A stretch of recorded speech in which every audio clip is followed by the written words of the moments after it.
Hello. I'm afraid to talk before the meeting again, Courtney. Probably a good idea not to. You'll most definitely say something offensive. 50-50. How's it going? Oh, it's good. I'm in a hotel room in Salt Lake City. Charlie, just a heads up, I do have a heart out here in a little bit, but I should be able to make it through the whole meeting. We'll see.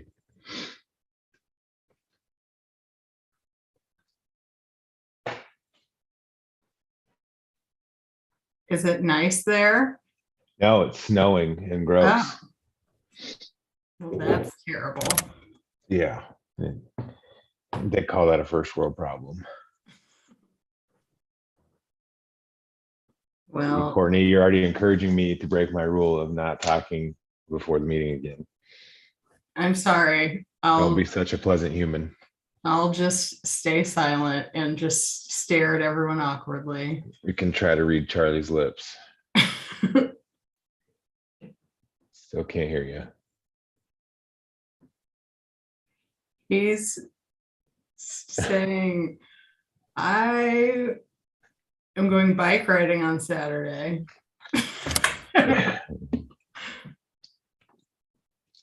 That's my guess.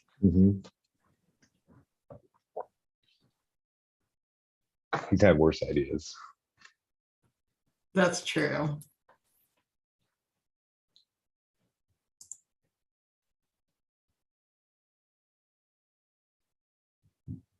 Oh, it sounded like a child might be running up here.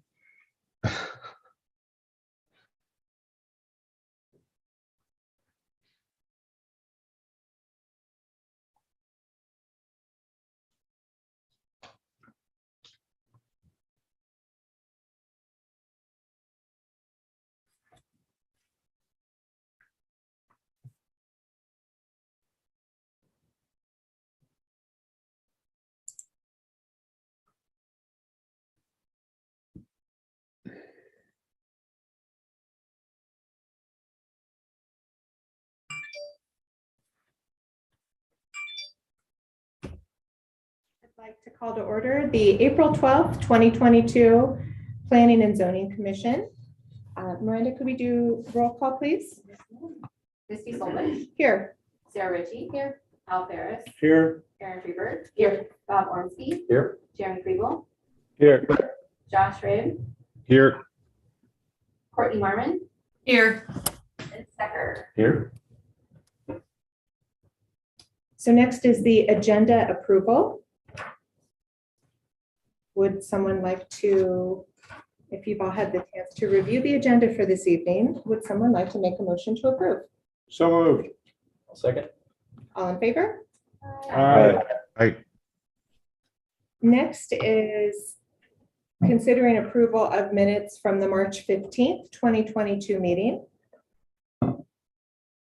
Make a motion to approve the minutes from March 15th. Do we have a second? I'll second. All in favor? Aye. Aye. Okay. The next item on the agenda is public comment. This would be for any item that is not a new business agenda item. Do we have any public comments not relating to an agenda item? I don't believe so. We will move on. New business, item A, consider recommendation on request for approval of preliminary plat for Ashton Park plats 8, 9, and 10.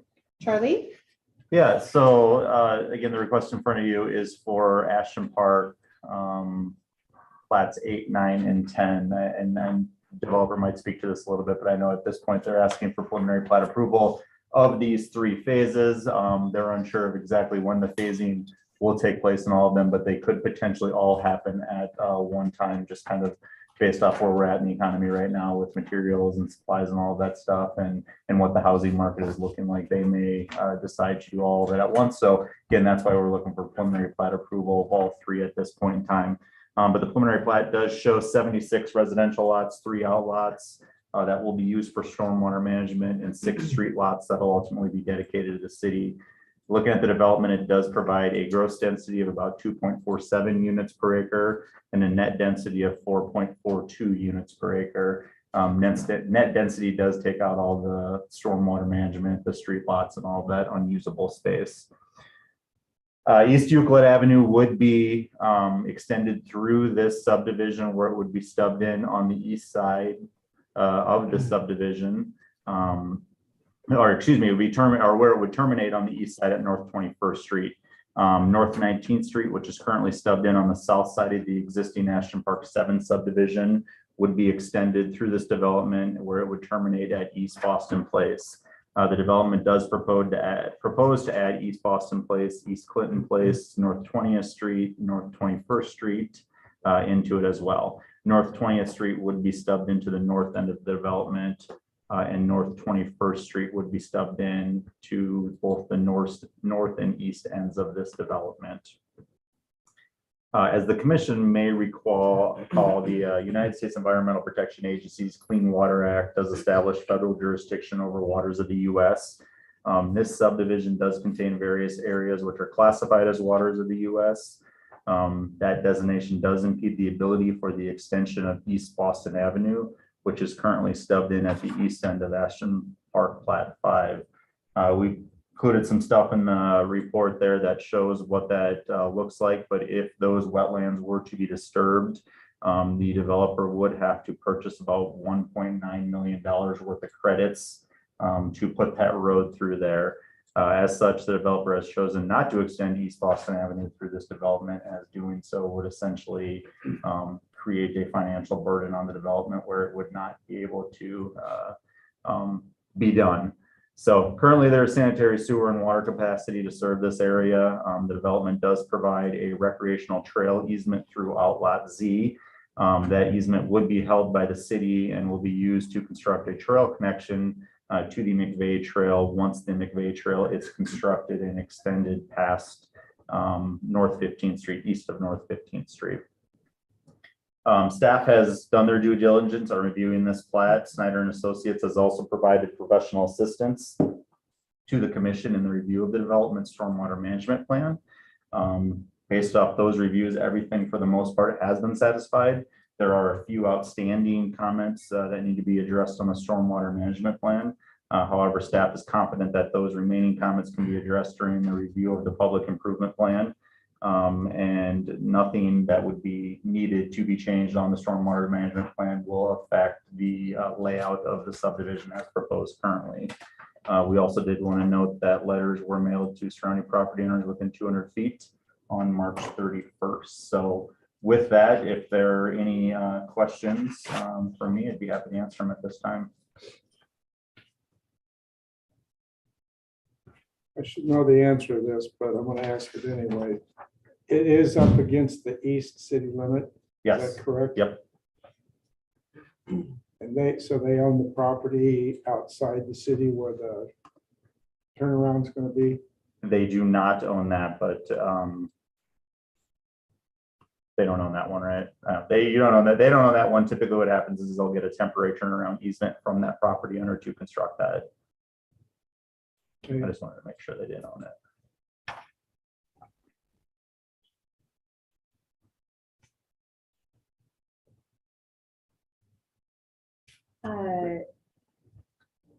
Is there anyone in the audience that would like to make any commentary on this?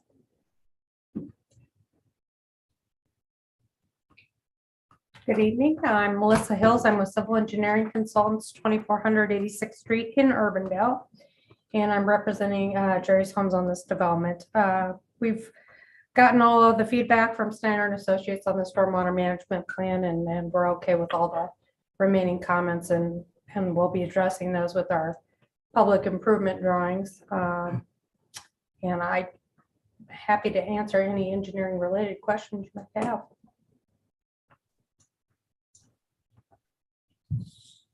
So Outlot C and Outlot X, those are stormwater management areas. Correct. What are the fate of those in the future? Who's responsible for them? Those will be owned and maintained by the homeowners association for the development. Okay, so there has to be a homeowners association. Yes. Typically, what the city will do though on top of that is we will get the proper easements on there where if the homeowners association ever does go defunct, or if they're not being maintained, that the city would have the ability to then go in there, make any improvements that were needed, and then possibly bill those costs back onto the property owner. That second part sometimes can be difficult, but again, if there are any issues, we do have the ability to get in there. Okay, thank you. Any other questions? This question might be more for Charlie, but as far as like connecting like South 20th Street is now, there's not a turnaround, I don't believe, at the end of that street. Was there a plan to have that cross at some point, or could that be an option in the future, or is that a no? You're talking on the north side? On the south side of Short Creek. Oh, where it's currently stubbed in at that existing development down there. Yeah. Yeah, so another thing we looked at our comprehensive plan, and I know that stubbed in there on that side. Our comprehensive plan that was recently adopted does give a lot of, I don't want to, well, I don't know what the right word is there, but it does state that we want to limit stream crossings in a lot of our areas, especially when they are not feasible without the city getting involved in it. This one with the amount of floodplain and then the waters of the US issue that is working against us in this area. We've just decided even with that it's probably not feasible to cross that stream to get that connection made. Gotcha. And so, and as far as trail, recreational trail use, the connectivity of that, then the closest would be from that development would be like 15th Street.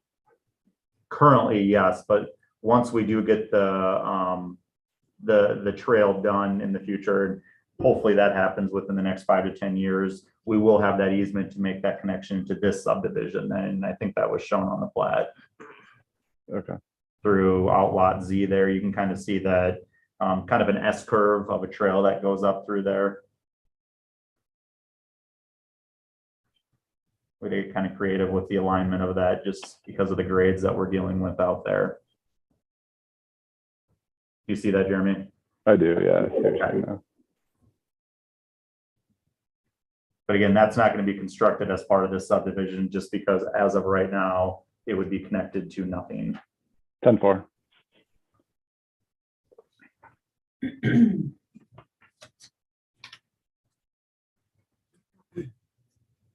Does anyone else have any comments or questions? Or would anyone be interested in making a motion?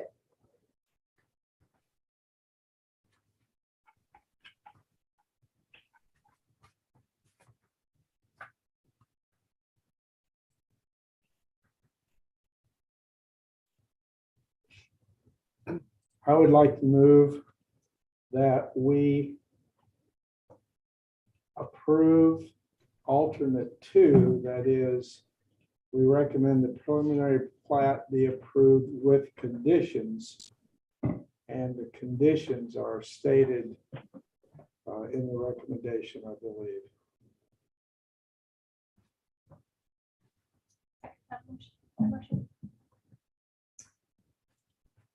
Any other comments or questions before we vote? Miranda? Bob Lindsay, Yes. Jerry Freehold, Yes. Aaron Freeberg, Yes. Josh Reed, Yes. Missy Solvich, Yes. Sarah Ritchie. Yes. Al Ferris, Yes, Courtney Marman, Are you muted? Muted, Courtney. Yep. Yes. Lynn Stecker. Yes. Next item on the agenda, just to the north, preliminary plat for Prairie Glen Plat 4. Charlie? Yeah, this preliminary plat submitted shows 29 residential lots and 4 street lots, which would be dedicated to the city. Looking at this development, it does provide for a gross density of about 2.72 units per acre and a net density of about 3.41 units per acre. East Girard Avenue, which is currently planned to be stubbed in on the east side of Prairie Glen Plat 3, and I say planned because that final plat has yet to be approved. But the preliminary plat plus construction documents that have been approved do show that being stubbed in on the east side of Prairie Glen Plat 3 and would be extended through this development. North 18th Street, which is currently stubbed in on the north side of the existing Prairie Glen Plat 1 subdivision, would be extended north through this development, where it would ultimately terminate in a cul-de-sac on the north side. This development also does add East Franklin Place, which is a cul-de-sac. And again, a reason for that one not going through, if you can look at their grading plan there is a large detention basin in the rear of this that they're using for stormwater management. So that is why that is put into a cul-de-sac. Just like the last one, all of the regulations that we review under for subdivision regulations were looked at by staff prior to this coming forward to the Planning and Zoning Commission. Snyder and Associates also did provide their assistance on review of the stormwater management plan. Same as before, there are outstanding issues with the stormwater management plan, but nothing to the point to where we're going to need any changes in the lot layout. Just some minor things with the actual stormwater features in here, but those can all be looked at and changed during the review of the public improvements documents. So with that, if there's any questions of me, I'd be happy to answer them at this time.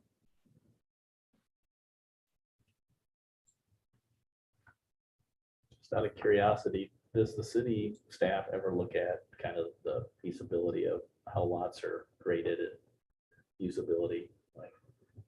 Like for instance, I'm looking at the grading plan for lots 22 and 21. It seems like there's 2 steps going on those sites. Like there's about a 5-foot grade change off the street, and then it levels off, and then there's another 5 feet goes down. Yeah, and that's usually, I mean, we'll look at that stuff, and that's something that we've always kind of had Snyder Associates take a look at that stuff as well too. So you're looking, I'm sorry, at which ones? 22 and 21 on that East Franklin Place cul-de-sac. Yep, and I think a lot of that has to do, again, that's that detention basin that's back there, and just they're increasing the size of that, I know, a little bit to meet the current stormwater remodeling that's being done on it. Yeah, it's not as much that one, it's the one in between that and in the cul-de-sac, you know, that other strip of grade change there.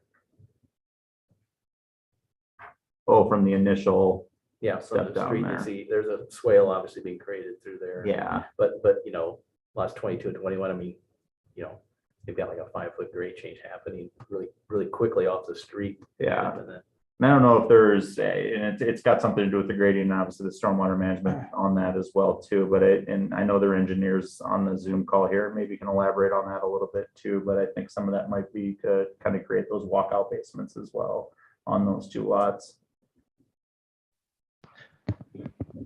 Hi, can you hear me? Yep. Hi, this is Matthew from Cooper Crawford. Yeah, I was just gonna say, usually with a grading plan on those lots, those will be walkout basements.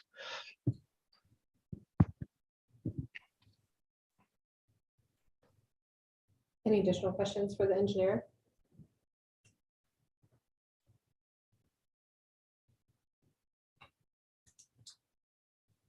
Army.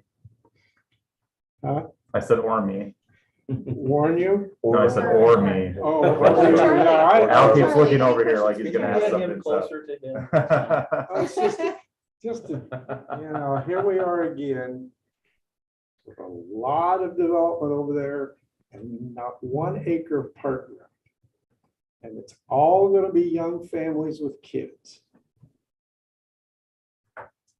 We got to get to a point sometime where we're forcing these developers in some way to put parks in there, because you can say, oh yeah, Pick Park is not far away, but 8-year-olds are not going to ride their bike across Highway 92. Nobody's going to let them do that. It's a long ways to another park from there, and sometime the city's going to have to address that. We keep going around it and saying, oh yeah, we'll look at it. And, oh yeah, we got it in the comprehensive plan, but nothing ever happens. Mhm. I'm just on my soapbox a Nope. little bit about this, but And the whole parkland dedication thing, we've talked about that for a while. That's going to come with the next round of subdivision regulation updates. I will tell you, we did look at this in this area. Our parkland does show for a park will be located just a little bit east of here in that area out there that's not currently annexed. And that's done because if you recall in our comp plan, we're trying to get those buffers of, I think it was a half mile or a quarter mile, I can't remember exactly, distance where there's always a park located within the city. So It does show for one eventually to be kind of east of here, but just not developing that ground yet, so. So our comprehensive plan currently does not show anything in this. Not in these areas, no. Actually, it's outside the city limits, isn't it? Currently, right now, Yeah. yes.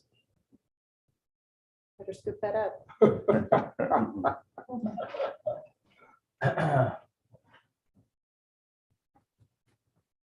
Any other questions or comment?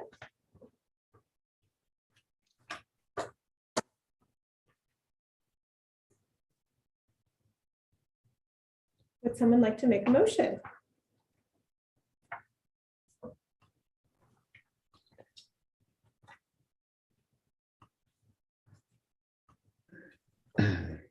I'll go ahead and make a motion. This is Josh Ray, that we approve the preliminary plat using alternative 2 with the recommended items included as listed in our packet. Second that motion. Any final comments before we vote? Miranda, if we could vote?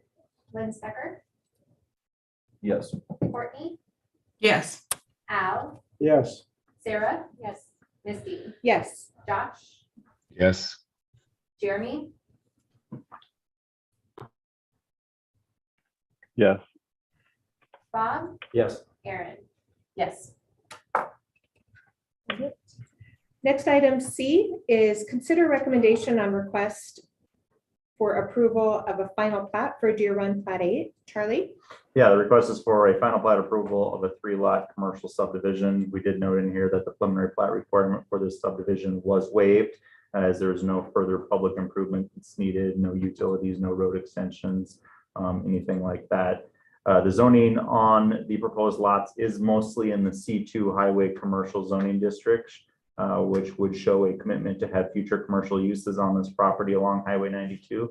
However, their proposed subdivision does stretch partially into the PUD for the Deer Run Golf Course. The PUD plan does state that the intent of the PUD area is for the use of a golf course.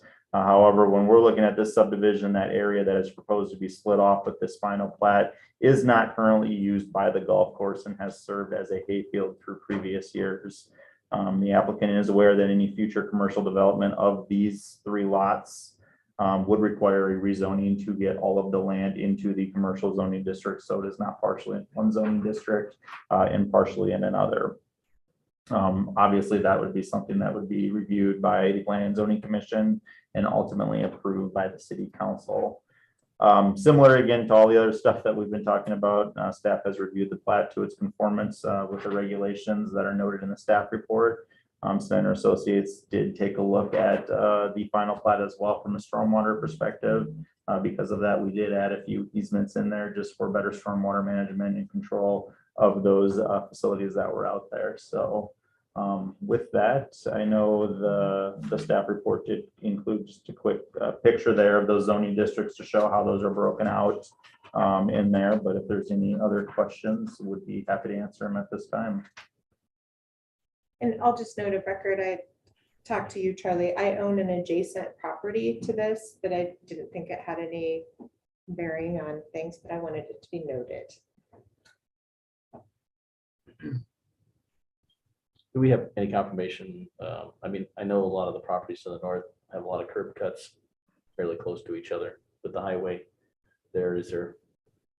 Is there a certain distance? Do we know that the individual lots can be served? They can get. curb Yeah, cuts at so each they're one? all, and I'd have to look at it, but I think the distance requirement for this road would be somewhere around 300 feet per driveway. And then we try to get them lined up with those ones that are across the street as well there Yeah. too, so. Okay. Ultimately, we could be looking at one axis coming off and a frontage road of sorts that might serve all 3, but that's something that we can take a look at when we get into development. so will they put in a sidewalk if this, if these? are Yeah, as they they'll develop have out, to they put would it- have to have the sidewalk, yes. Is that on their property or the state property or the highway right away? So we Is it on actually, the if edge of you the look on right-of-way? the plat, the right of way line was the property line went into the road. The right-of-way line was actually, the right-of-way was owned by easement. We are getting that chunk of easement by fee title. So that is actually dedicated then to the city. But regardless, adjacent property owners still have to put the sidewalk in, even if it's in the right-of-way. Members of the audience, did you have any comments or questions that you would like to propose to us? We live in that area as well and own our individual lots like Misty does. Our just concern is, Would you mind stepping up to the podium, Kurt? yeah, my name is Kurt Robertson, 602 South Y Street. We're still sort of developing that land as well ourselves. As Charlie knows, and Misty knows, we're trying to get the tree situation resolved. But our concern really is that easement and that ROW that is between 92 and then where our property is. You're talking about commercial development. Are there plans right now of any kind of commercial development on those plots? No, it's my understanding there's not, and I think that I'm sure everybody in the room is aware that that golf course was sold at auction this past week, and I think the main intention of getting these was to get them separated before that auction, so then the property owner could sell those as commercial lots, then separate from the golf course. Okay, do any of you know about the sale of the golf course? You know, I don't know. We have not had any conversations with anybody regarding that at all. I know what it was sold for price wise, but that's really the only information I have. well, we're just concerned about any commercial because there really isn't a whole lot of green space there between 92 and our property. If you put a sidewalk in there, you even got less green space. Mhm. So our concern is if development is going to be there, yeah, we would like to be informed so we can review it as well. And Yeah, so I can, and again, the rezoning you'd definitely be informed on. So again, getting that bottom portion of the PUD into a commercial zoning district, you would be informed on. Site plan process. So if a commercial user wanted to come in and build a building there, they'll have to go through a site plan process that goes in front of the Planning and Zoning Commission and the City Council. We don't send notifications out for that. However, they're public meetings, so if you're paying attention to agendas, you'd see that on there. sort of educate me too, if you would please, regarding ROWs and easements. No construction can be made on easements or ROWs without maybe consent of rezoning those. So the ROW, which is the right of way, that's state right of way through there. When Highway 92 got expanded to 3 lanes, which gosh, was probably what, 5 or 10 years now. I know it was before I got here. The state went in and bought more right of way for that. They didn't buy it by fee title, they just got it through easement. So that's what that easement is currently shown on there. We're just getting that as an individual lot. So we can not have that as an easement. Sometimes it's not the best to have it through easement and actually show it as a separate lot. So that's what we're doing on there. Now the stormwater management easements, those can't be built on. You're gonna have to keep those in place because essentially what that's doing is saving that ground to control the stormwater that's coming off Y Street, Highway 92, that area that pond's on there as well too. Now, if there's an alternative plan that they want to look at as part of a site plan, they can vacate those easements. That has to go through a whole process of approval as well. But they'd have to provide another method to get that stormwater to move from point A to point B then. Well, one of our residents who is a snowbird made a comment to me. He says if any commercial development is on that, he'd prefer it be like an IHOP or a Perkins. So that he and his wife, Marv, that's on the other side of me, could go there and have breakfast and have. The city will put that request in. Yeah. under Perkins Yes, yeah. Golf carts are approved, so take a golf cart. I always have to remind people, we don't control what type of development I goes in understand. necessarily. I totally understand. Yeah. I just wanted to make a No, no, comment I there. understand. So, yeah, so we are concerned about development there and how it would affect us. And I appreciate your time. Thank you very much. So ultimately, for clarification, thanks so much, Kurt. Ultimately, for clarification, the zoning already exists at the front Yes. part. It's if the commercial was going to be beyond that line, it would need to go through the approval Through, process, yep. which is completely separate from Yep. this today. Exactly. Yeah. Al, I feel like I interrupted a question you were about to ask. So the PUD is what, they have to change it, don't they? I mean, they can't do anything with it now, can they? The PUD calls for it to be a golf course, so as long as it remains a golf course. You're talking the rest of it are on these lots here. Well, isn't this it down here? Yeah, so that, well, that it's, the final plat includes everything from 92 down to the bottom portion of that red line. Here, Yes, or this red line? that red line, yes. Okay, Yeah, Excuse but me. it's, Sure. No, go ahead. but it's not a part of the golf course now. no. So, The PUD, the PUD, the zoning boundary of the PUD doesn't necessarily match up with where the golf course is.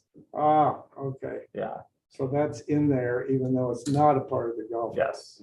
So what that does in effect is it forces anyone that does something here would likely need to go through the rezoning Correct. process in order to get whatever they plan to do approved. Yes. Yeah, Charlie, you mentioned that it's zoned as a golf course. Is that for the future? Is there a timetable with that? Because our contractor came and talked to us a couple of weeks ago, and he was saying that that golf course was being planned for 350 residents.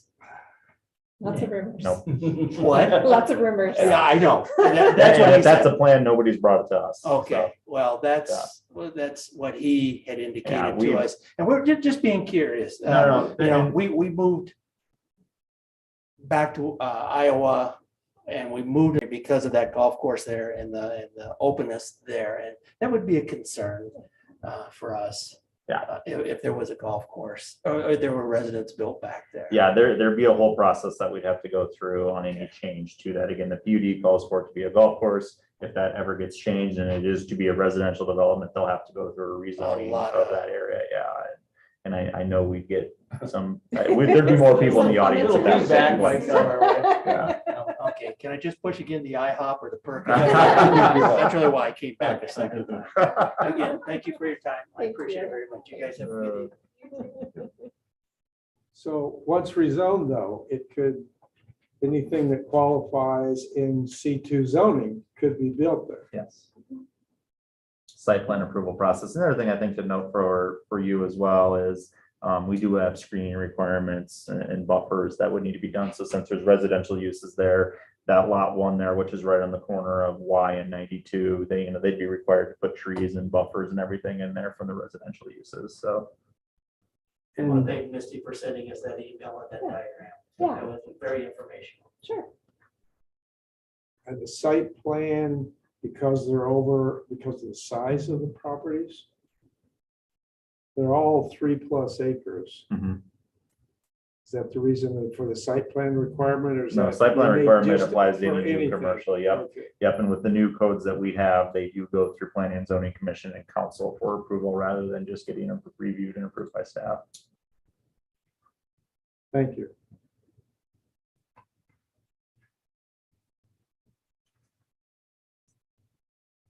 Any other questions or comments?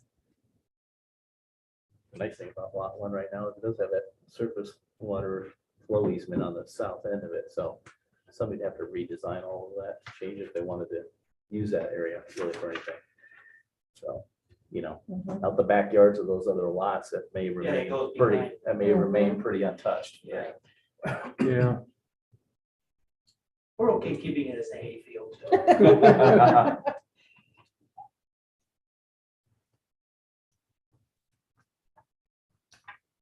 Would someone like to make a motion? Yeah, this is Jeremy. I'll make a motion for alternative 2, recommending the final plat be approved with the conditions listed on page 45 of our packet.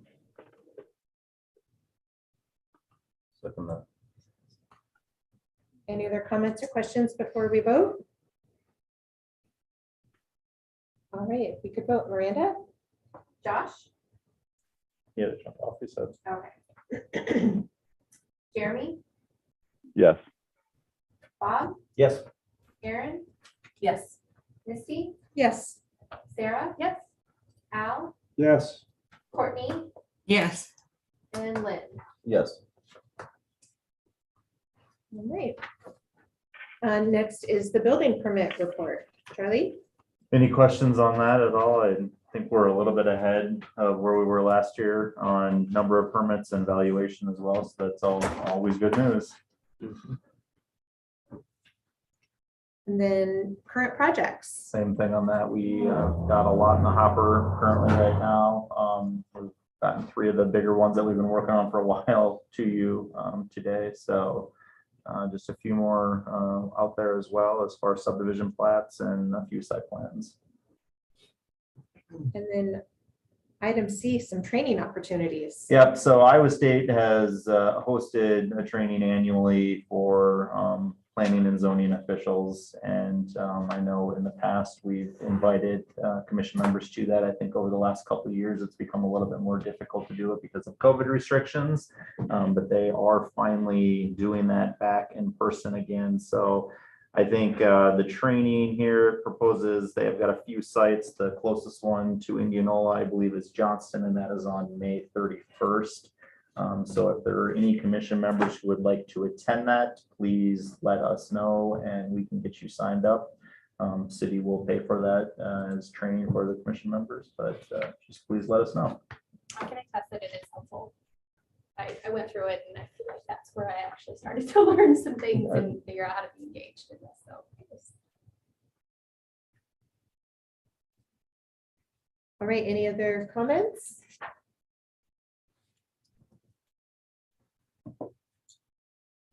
Would someone like to make a motion to adjourn? is this something Oh, yeah, I did. Oh, and Public comments. sorry, I forgot to mention that. I think that was on the Deer Run, wasn't it? There was Yes. one that we had in the packet from Ashton Park, I think, and that one was from Deer Run, so.